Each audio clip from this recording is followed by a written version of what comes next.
보쌤의 거꾸로 한국사 시즌 4 그 22번째 시간입니다. 이 시간에는 서구 열강의 침략과 대응을 주제로 병인양요와 신미양요 1866년 병인양요와 1871년 신미양요가 일어나게 된 배경과 전개 과정에 대해서 살펴보고요. 흥선대원군의 통상수교 거부 정책이 지니는 의미와 한계를 한번 평가해보는 시간을 갖도록 하겠습니다. 물론 평가는 여러분의 몫입니다.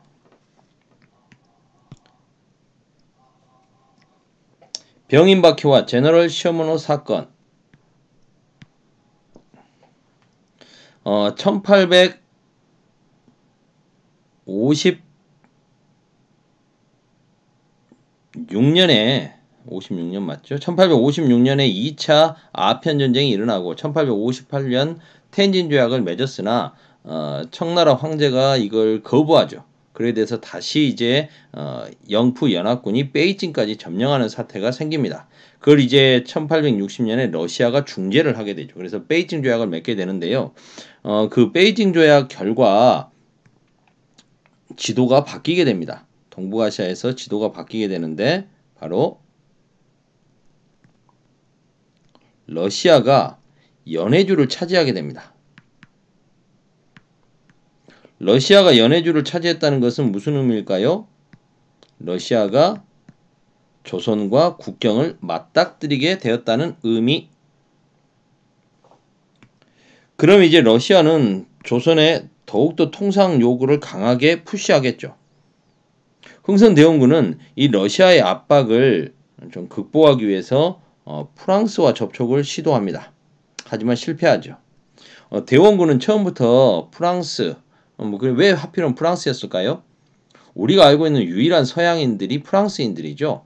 천주교가 조선 내에서 많이 퍼져 있었기 때문에 국내에 천주교 신자들이 꽤 많았고요. 천주교를 전파하기 위해서 온 신부, 프랑스 신부도 12명이나 들어와 있었습니다. 그렇기 때문에 그들을 이용해서 뭔가 러시아를 견제할 수 있지 않을까라고 생각을 했던 거였죠. 결국 이게 실패를 했습니다. 그리고 청나라도 천주교를 탄압하고 있고, 그리고 이제 대원군이 천주교 신자들하고 접촉하고 있다라고 해서 정치적으로 굉장히 공격을 당합니다. 이런 와중에서 이제 대원군은 그 프랑스 신부 12명 중에 9명을 죽이는 등, 그리고 천주교 신자들 한 약 8천여 명 정도가 목이 달아나게 되는 거죠. 절두산이라고 하는 곳에서 머리를 끊어버리는, 절두산에서 엄청나게 많은 학살이 일어나게 됩니다. 천주교도를 처형하게 되는 거죠. 이때 탈출하게 됐던 프랑스 신부가 조선에서 천주교에 대한 박해가 일어나고 있음을 어디입니까? 베이징 주재 프랑스 공사에 전달을 하죠. 그러자 이제 프랑스에서는 조선이 청나라의 속국이라고 생각했던 것 같아요. 그래서 청나라에게 우리 조선으로 진격할 것이다 라고 이렇게 알려주고 군대를 보내게 되는 거죠. 로즈 제독이 세 척의 함대를 보내게 됩니다. 조선에서는 청나라를 통해서 프랑스가 이렇게 지금 조선으로 군대를 보낼 것이라는 소식을 알고 듣게 됐죠. 그래서 프랑스의 동태를 듣고 경계를 강화하고 있는 상황이었습니다. 그런데 이렇게 병인 박해가 한참 일어나고 있던 그 무렵에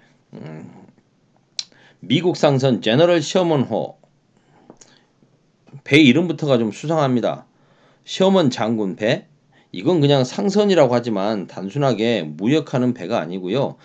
퇴역한 군함을 상선으로 개조해서 쓰고 있는 겁니다. 그러니까 대포도 달려 있고요. 얼마든지 이렇게 좀 튼튼한 배겠죠. 근데 이 미국 상선이 대동강까지 거슬러 올라오면서 교역을 요구합니다.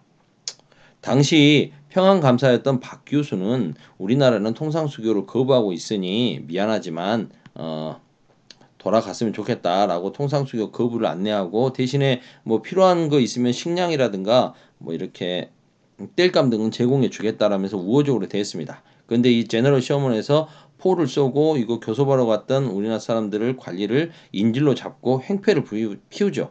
그래서 안 되겠다 싶어서 화공으로 배를 공격해서 불태워버립니다. 이게 바로 제너럴 셔먼호 사건이었죠. 그런데 드디어 프랑스가 이제 병인박해를 구실로 로즈 제독에게 배 3척을 보내서 들어옵니다. 그들은 1차로 강화도를 거쳐서 한강을 타고 양화진까지, 서울의 양화진까지 들어옵니다. 이건 지도를 좀 보면서 설명하는 게 편하겠네요. 쌤이 미리 지도를 좀 갖다 놨는데요. 프랑스가 처음 왔을 때는 강화도 한번 찔러 보고요.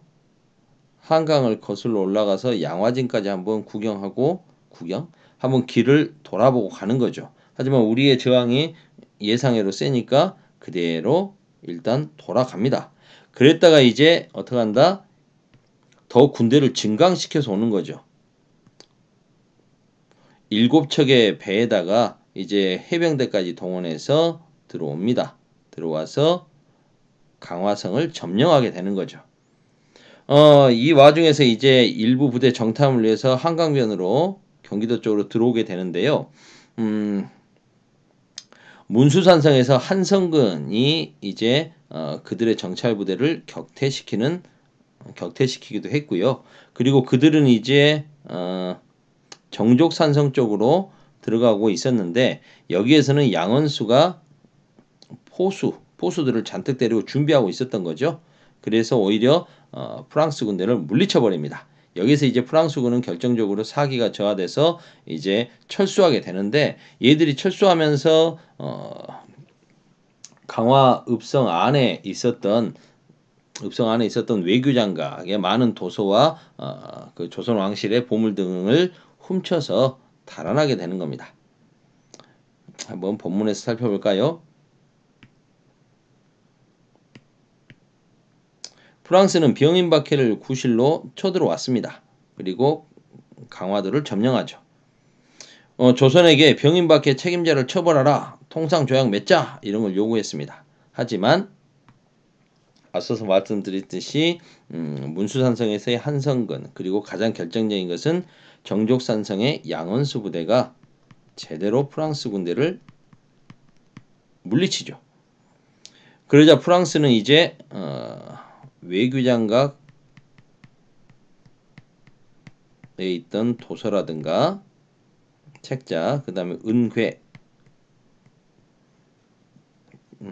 강화도가 조선 왕실의 피난처였기 때문에 비상금으로 은괴 같은 게 있었던 거죠. 이런 것들을 약탈해서 철수합니다. 그때 이 가져갔던 외교장각 도서 중에서 가장 값어치 있었던 게 바로 조선 왕실의 의궤죠. 의궤. 조선 왕실의 의궤는 국왕이 보는 어람용으로 잘 만들어져 있는 게 있고 각 기관의 배후에는 그 분상용이 있습니다. 당연히 좋은 것은 어람용이겠죠. 왕이 보는 거. 근데 프랑스가 약탈해 간 게 바로 그 의궤 어람용이었습니다. 이건 나중에 그 떼제베를 우리나라의 KTX로 고속철도 사업과 관련해 가지고 프랑스가 장기 대여 형식으로 국내로 돌려주게 됩니다. 이 사건을 계기로 조선 정부는 천주교도들이 서양 물건 쓰고 이러니까 문제가 있다. 그래서 서양 물품을 교역하다 적발하면 사형까지 시켜버리는 등 천주교도에 대한 처벌을 강화합니다. 그리고 이제 실제로 프랑스 군대의 위력도 확인했기 때문에 군사력 강화에 힘쓰죠. 강화도에 배치되어 있는 부대, 군형인 진무영의 위상을 높이고요. 포구나 해서 뭐 대포가 아니라 이건 여러분들 포수가 그 총 쏘는 사람을 포수라고 하잖아요. 그래서 이 포구는 조총병을 이야기합니다. 조총병을 강화도에 배치하고요. 무기와 전함을 수리합니다. 그리고 오페르트, 독일 상인 오페르트가 미국인의 지원을 받아서 프랑스인이 길잡이를 해서 충남 덕천에 있는 남영군의 묘를 도굴하려다가 실패하는 사건이 발생하게 되죠. 이게 오페르트 도굴 사건인데요.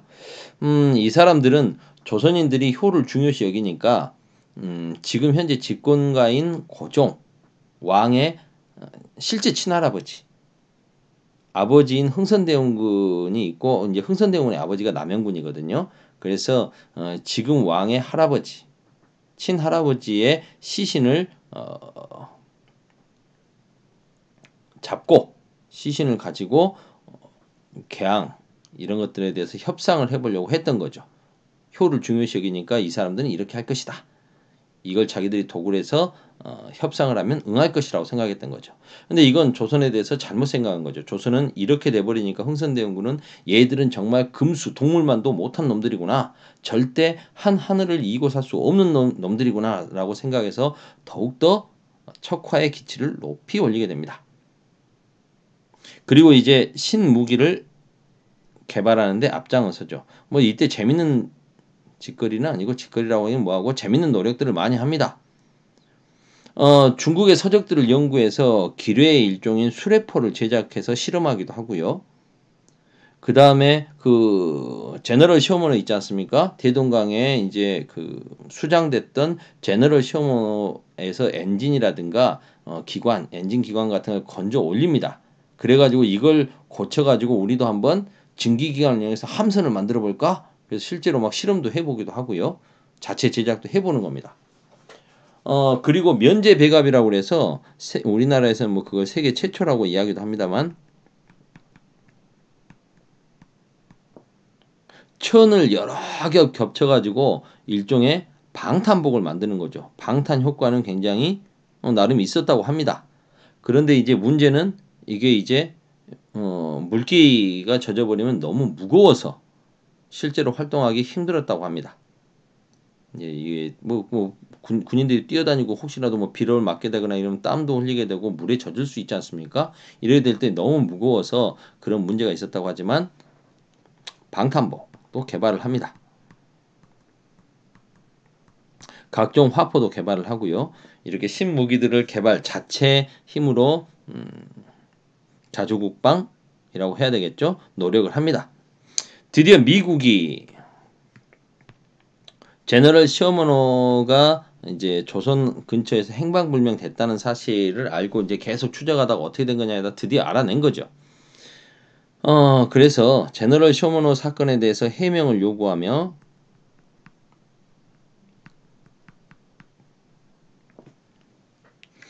그때 이제 조난된 선원 다 죽었는데 구호 문제 등을 협의하기 위해서 조선에 사신을 파견하겠다고 결정을 합니다.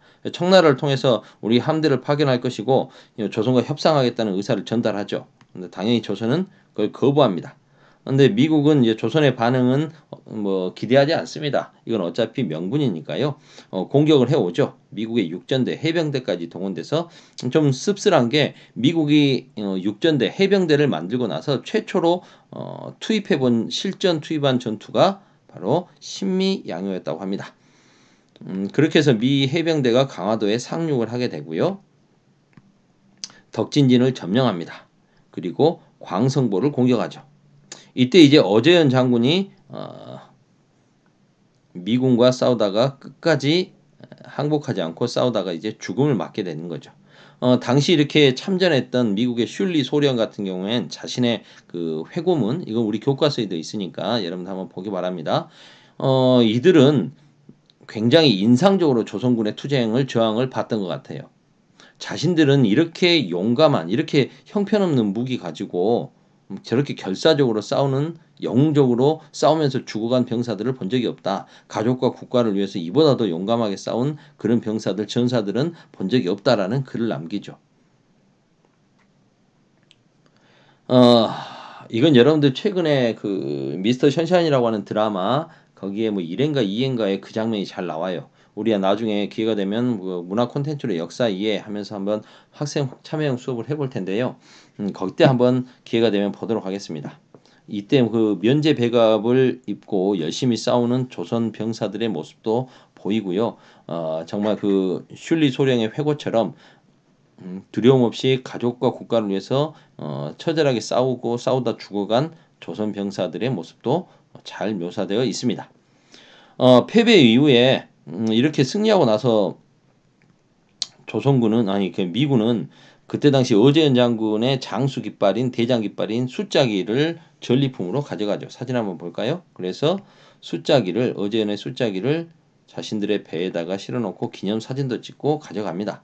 전리품으로 가져가는데 이게 이제 미국 그 해군 사령관 아니 해군 사관학교 그 박물관에 전시되어 있는 걸 미국인이 보고 이거 조선 거 아니야? 라고 해서 우리나라에 알려주죠. 그래서 우리나라에서 이제 협상을 통해서 136년 만에 돌아오게 되는데 미국이 전리품으로 빼앗아간 걸 줄 리가 없죠. 그래서 이건 2007년도에 우리나라가 50년간의 장기 임대 형식으로 빌려오게 됩니다.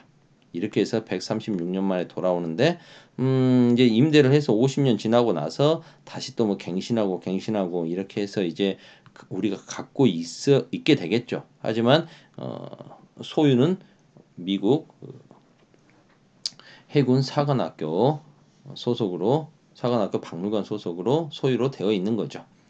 안타까운 일입니다. 이런 모습들을 보였고요. 어제현 장군의 저항까지 항쟁까지 좀 살펴봤습니다. 미군은 강화도를 점령하고 계속 조선 정부가 이 정도로 했으면 뭔가 협상을 하겠지 했는데 조선 정부는 전혀 반응하지 않습니다. 오히려 싸우겠다는 의지를 더욱더 드높이죠. 그러자 미국이 이제 질려버립니다. 아이고 너희들 이러면 안 된다. 개항을 요구하는 서한만 남긴 채 철수한다. 미국이 이렇게 조선에서 별로 얻어갈 게 없다라고 생각했던 거죠. 이러한 병인양요, 신미양요를 거치고 나서 이제 흥선대원군은 우리가 이겼다라고 생각하면서 항전의 의지를 더욱더 높입니다. 그래서 전국에 척화비를 세우는 거죠.